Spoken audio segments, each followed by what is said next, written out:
up, there are certain bikes that shape you as a cyclist and your cycling life, and that is what today's video is all about.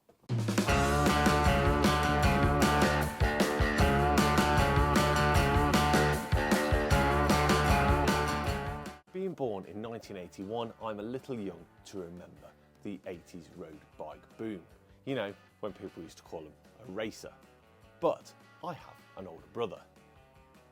And his bike actually shaped a lot of my love of classic lightweights. So that's what this video is all about. It's a tribute to my big bro. Now let me clear this up straight away. My big bro is not a big cyclist. In fact, he's not really a cyclist at all. Kart fishing is more his bag. But growing up in the 80s, as I rode my Raleigh bumper and my BMX, he always had his Raleigh equipe, which, if you don't remember what they look like, they were very common, gas pipe steel, and I'll put a picture of one up here, like now. So you'll see it there, resplendent in its grey and white paintwork with those distinctive Raleigh 80s flavoured graphics. So I thought, for this video, I'm going to make myself a modern winter bike with a steel twist. I'm going to do a Raleigh equipe, but not any Raleigh equipe. I'm going to do a Raleigh equipe replica, because as nice as those frames are, they're heavy and not really great. So enter my Doors Galaxy frame. I have had this thing for years. I was donated it during COVID, and it has served me so well as a gym bike, a gravel bike, an everything bike. It was a commuter for work for a while. It is battered, but it's also 531 Reynolds lightweight, and I know it rides beautifully. So I'm going Resto mod, and I'm going custom paint job. Yeah, this might sound mad, and remember, it's not your bike, it's mine. I'm going to make this look like a Raleigh equipe, but with canties and nice tubing instead of the gas pipe that the equipe had originally. You might not get it, but it means something to me. So I'm not enjoying road cycling much at the moment. I want a comfortable bike that's going to reignite that.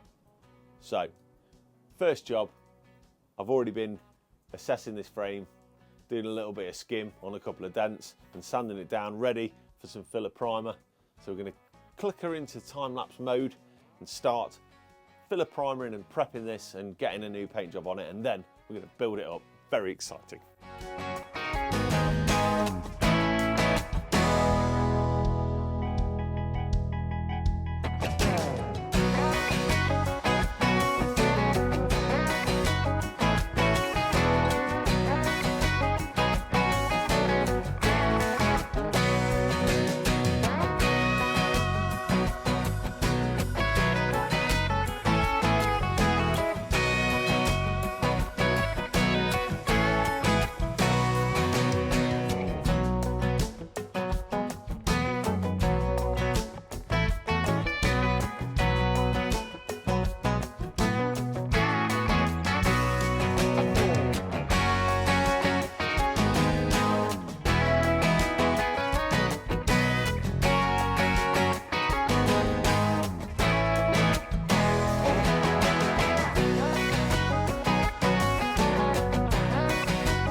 Okay, so with a night to harden off, check out my equipe paint job.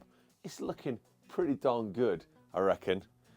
It seems so weird to see this paint job on a frame that's got canty bosses and a bit finer lug work, but it's so cool. So the next step is going to be to go right ahead and put the decals on. Let's make this. So decals have been provided by a company called H. Lloyd, which if you haven't heard of them before, you're going to need them. There is the Raleigh equipe decals ready to go. These came in at a not cheap £28, but they are of a high quality. Mine are special because one of our Siamese cats has bitten a hole in one of the decals. Luckily, we're doing lacquer over the top, so it shouldn't really matter. So these are a single decal that needs to wrap over, and we've got to basically make it so that it covers the line we've done, and also that I get them pretty straight, hoping. So let's have a little go and see how we get on. So we're going to start up just after there. Lovely. So this is quite a big decal. What we're going to do is we're going to start up in the middle of the down tube shifters. We're going to try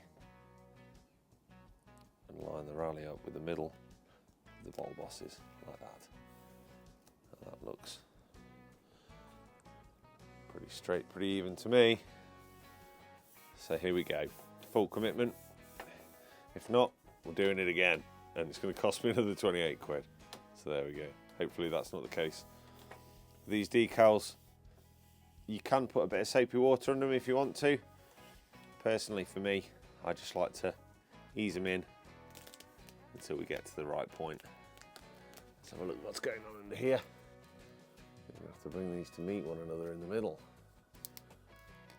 There's a little bit too much decal. So just bring them to meet each other like that. That should give us what we want. Oh, I'm so excited about this because I don't know if I've got the grey completely right. So I'm going to snip this with some scissors and have a look at it.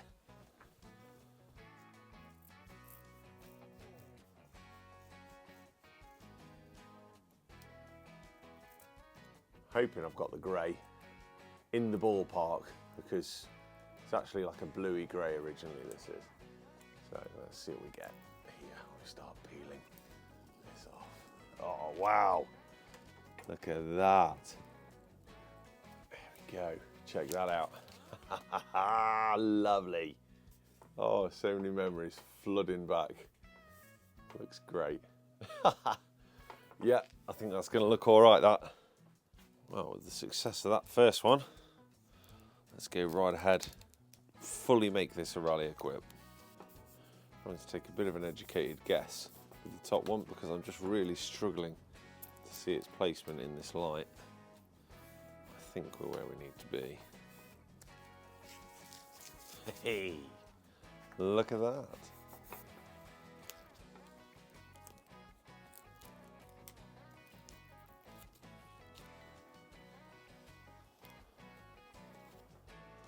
Yes.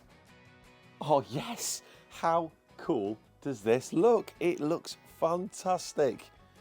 It's so cool to see these decals on a 531. Well, it's indoors, but it's still cool. Next thing is to make sure they stay this way, and that is going to mean lacquer. So I'll see you on the other side of that. Okay, so it's actually been a couple of days and Christmas. Lacquer is on, and the bike has now hardened off enough that we can start working on it. But I've come up with one other cheeky thing to do to this with a bit of leftover paint. So let me show you that now.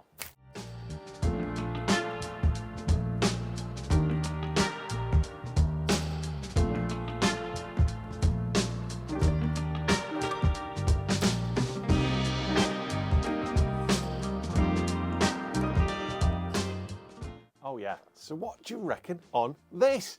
A little bit of paint left over. I've seen a few videos of late where people have done colour-coded mudguards and things on really Gucci expensive bikes. Well, why not do it on a cheaper bike like this? I think with the mixture of the carbon wheels that are going on this and this group set in silver and all that sort of stuff, I think it's going to look pretty cool. And if it doesn't look great, we'll whip them off, get rid of them and put something else on. Tried silver on here, didn't look right. Black might work, but these colour-coded ones, what a great little touch. And I've gone for the grey up front with the grey of the front of the bike and the white at the back. Well, you know, you get the idea. So I reckon let's just wait till it goes together. I need mudguards on this because this is going to be my winter bike. So we're going to need all the wintry bits. It's time to sacrifice the current winter bike, which is the Rebel. Sorry, Rebel. So this is the current winter whip. It's a Rebel that I took in part exchange against the Kona Paddy Wagon. Anybody who remembers the Kona Paddy Wagon, what a bike that was. This one had some tricks up its sleeve. I bought it, it was all a bit of a last minute thing. The customer bought my bike, we did a little swap-a-roo. He assured me this bike was fine. It was not. Had a seized carbon seat post. among other things. Rectified that with the help of Dave at the shop. And I've been riding this as just a bit of a winter get about bike, and it's been all right. But it's not the most comfortable, it's not the most exciting. If you ever read a review of the Ribble Audax 7005, which is what this is, it's not an overly exciting bike, but it is a great mile muncher, but it's not Reynolds 531 steel comfort. So we whipped it together with this Shran Group set, and it's going to come apart, and we're going to put all the bits off this straight on to our tribute build. So first things first, let's strip this down.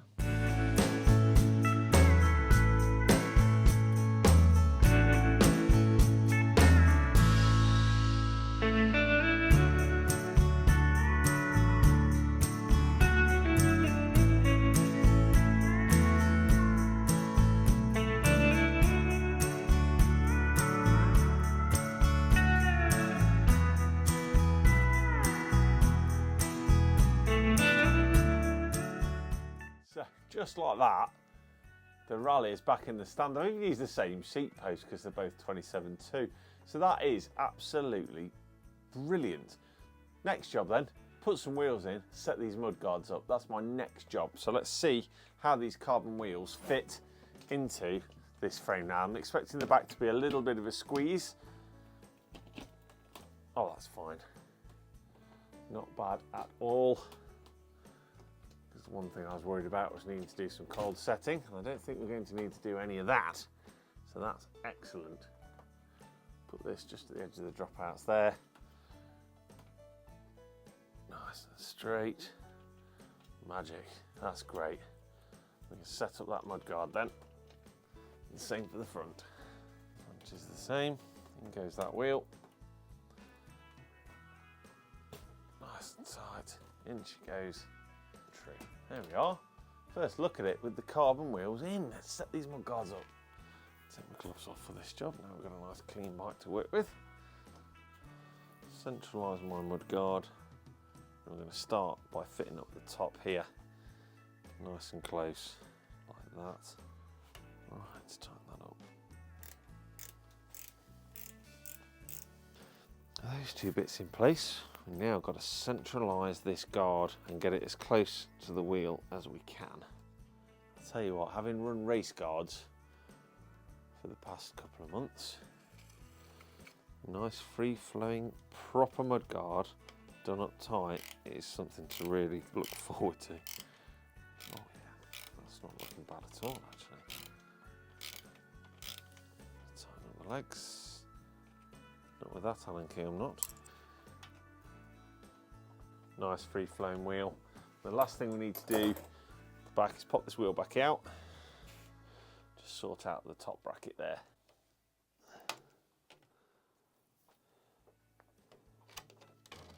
Put that wheel back in. Yeah, set this up time after time, centrally and clear. Nice, that's lovely. That's good. Right.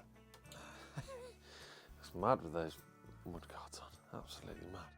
Oh, front one shouldn't be too hard at all. Everything's in place for this. So this is going to sit a little higher than I would like it to, purely because I'd rather have it higher and even than right up to the tyre with a big gap up here. So I'm quite happy with that, that's nice. It's a lovely bit of recycling, this whole bike, but these mud guards were actually, I fished them out the bin. They were going scrap. There we go. Nice clear mud guards. Lovely. What a nice touch. I think that is going to look the biz. Right. Oh. Cleaned out. Threaded doodad. Oh. Oh, would you look at that? There's a spider's web in there. Look at that. Glory of steel. Okay. Let's crack on with this and let's hope that this bottom bracket goes back in easily. Because I made a boo-boo.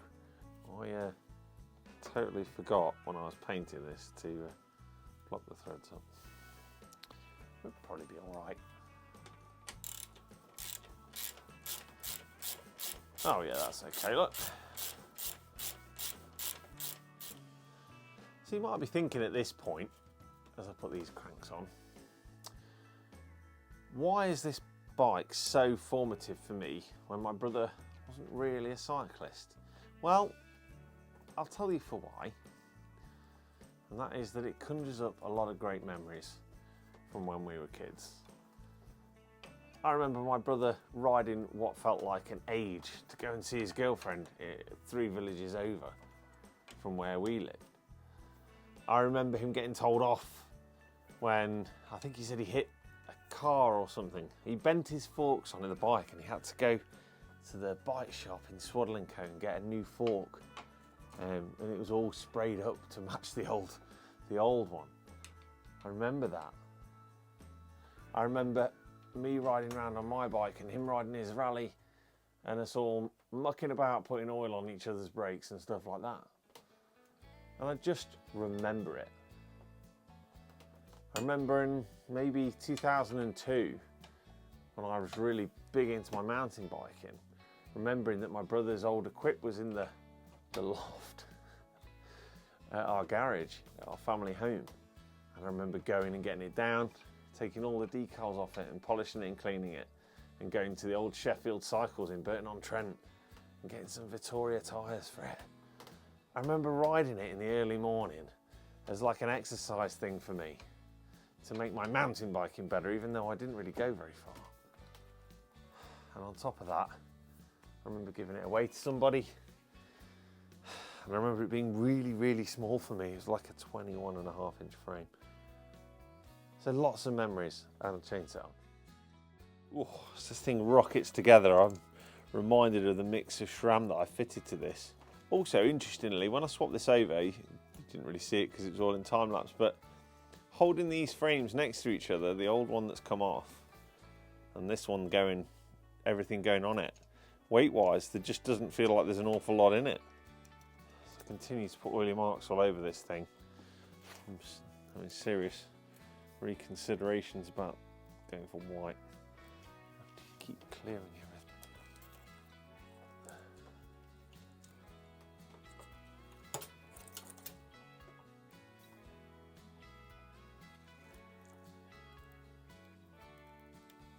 Spin her up.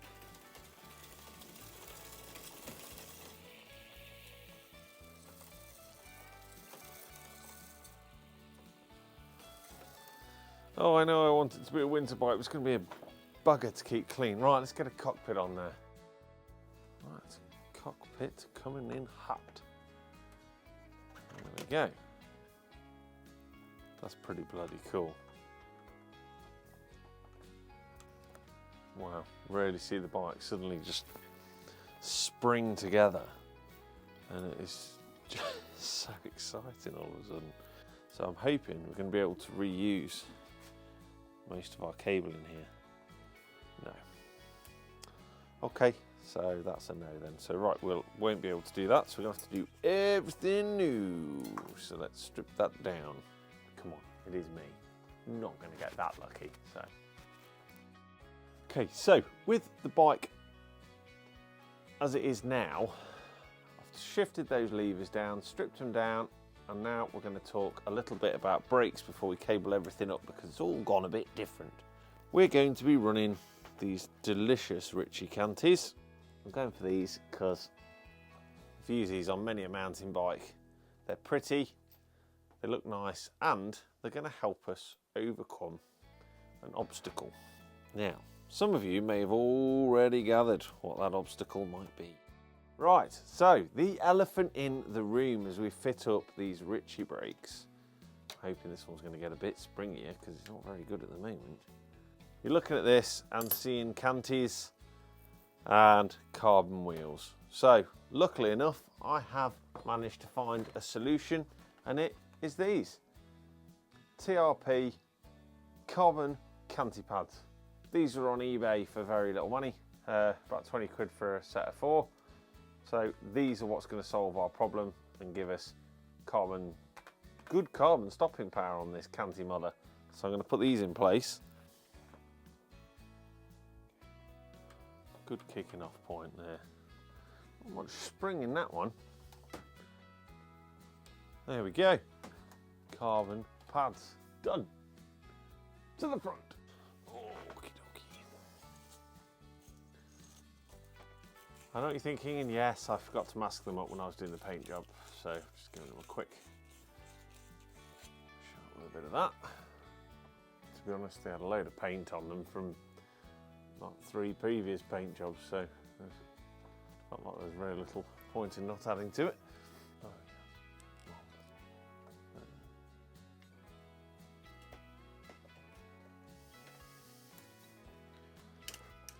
Oh no. Oh, well there we have a problem, people.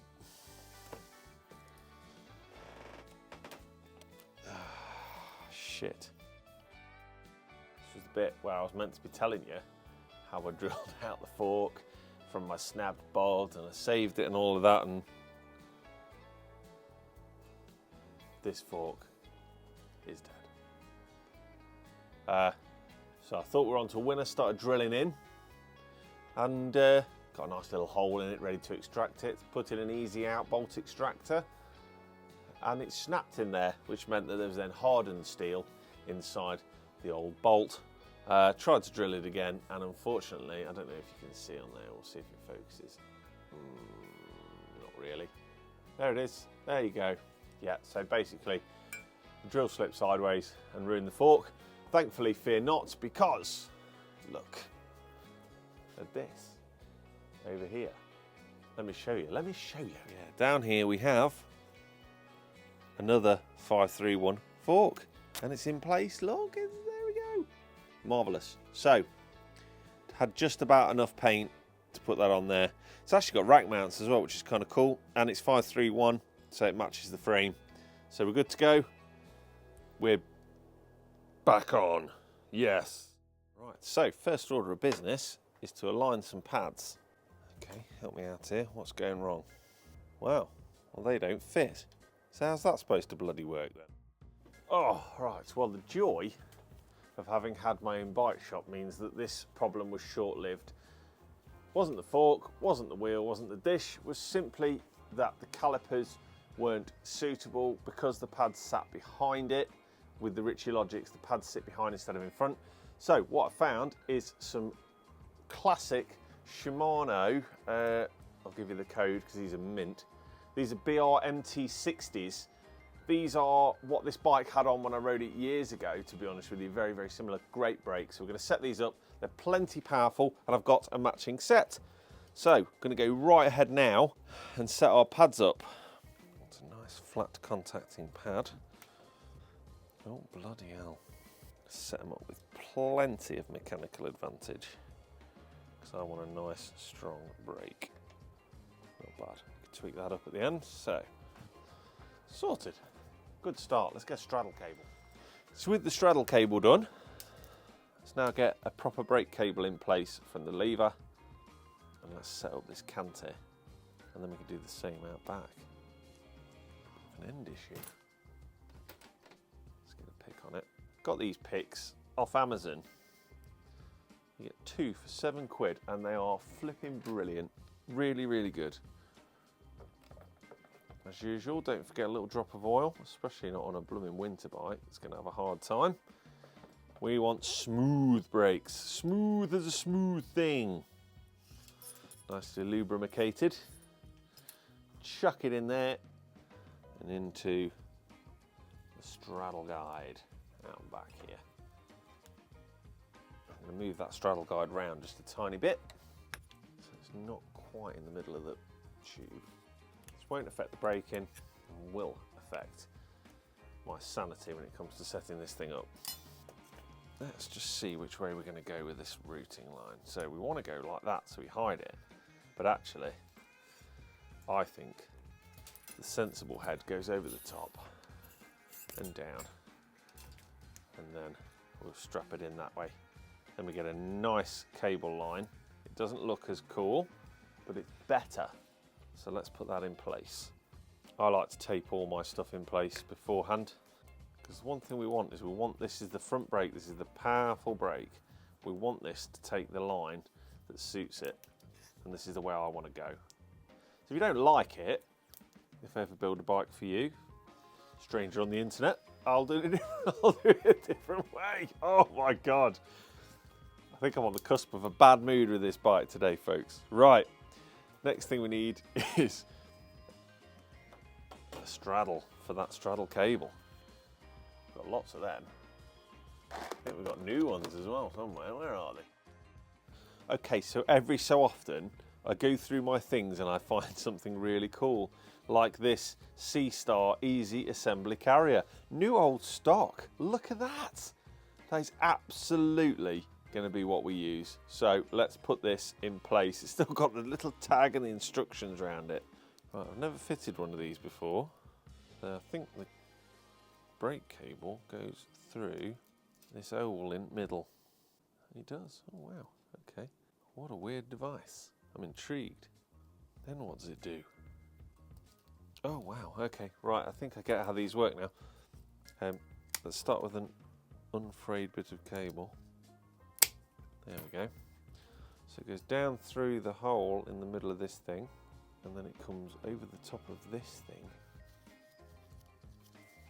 Oh wow, this is great. These are going to look really nice as well, as it's got a little button that will lock the cable in place while you're setting it up. This is a magic idea. Oh my days, this is going to be so good. Look at that. Hey, that's awesome. Right, so now we've just got to thread our straddle cable through it. I'm pretty sure the YouTube elders are going to tell me why we don't use these anymore. So just like that, we can in theory set up our brake like this until it's where it needs to be. So we can settle everything in using the easy doodad, balance it, and it locks in place. That's marvellous. Isn't that brilliant? What a great device. So I'm going to pull it up, lock it, and then, so it then clamps, doubly clamps the brake cable. That is so clever. And all I'm going to do is balance my brake. Wow. Nice. One brake done, to the back.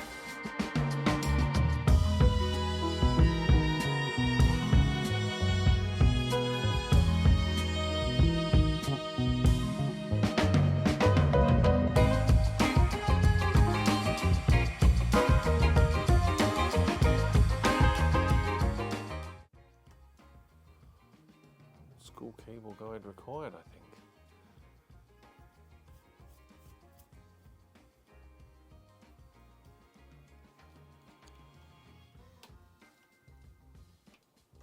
Oh, I remember this routing now.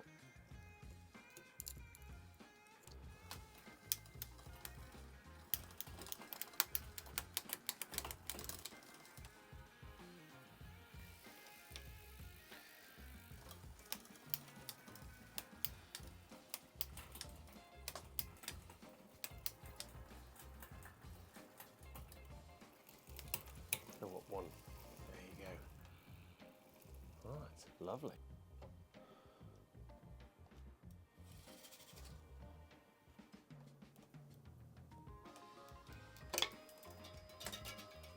Oh, hello. We got a much longer chain line here, folks. So the chain's, no wonder the B limit looks wrong. Ah, bloody hell. I hadn't even thought about that. No. Well, all right, I don't think we've got another 10 speed. Okay, so with the help of Dave at the last minute, managed to get some 10 speed links and finish this bike. Quickly knit the bar tape on. Basically, doesn't matter when you watch this, but right now it's New Year's Day, so the chances of buying a new 10 speed chain pretty slim. So Dave to the rescue, managed to get, he had a bit of KMC linkage knocking about, so I managed to make that work and the bike is finished. What a challenge this bike has been. Obviously, the old doors wasn't 100% keen on becoming a Raleigh equipped replica, and it has fought me. We've changed the brakes, we've changed the forks, we've had to do a few bits of extra routing that we hadn't bargained for, but the end result, oh my goodness, does this look cool or what? I am so taken with this. It's turned out really, really well. It's almost a bit too nice to be a winter whip, but that is the whole point. So We're going to see how this fares over the next 6 months of winter into the spring. See how good my paint job really is. Probably not very, but hopefully it'll hold up. It looks great and I'm looking forward to ride it. And actually, one thing you can see straight away is I've pretty much set this up for myself, and the distance between the saddle height and the bars tells you this bike is going to be comfortable. So you've had a look at it, you've seen it finished, it's finally done, so it means I get to sign off and say I hope your next ride is downhill, smooth tarmac. Keep your wheels spinning, keep your rubber on the road or your knobblies on that trail. Be safe out there, look out for one another, be a good human being first, and an even better cyclist second. If you get a minute, it'd be amazing if you could like and subscribe. It really does help the channel grow. But, and it's a big old but, don't let that get in the way of you getting out there and riding your bike. Until next time, it's been Downhill Smooth Tarmac.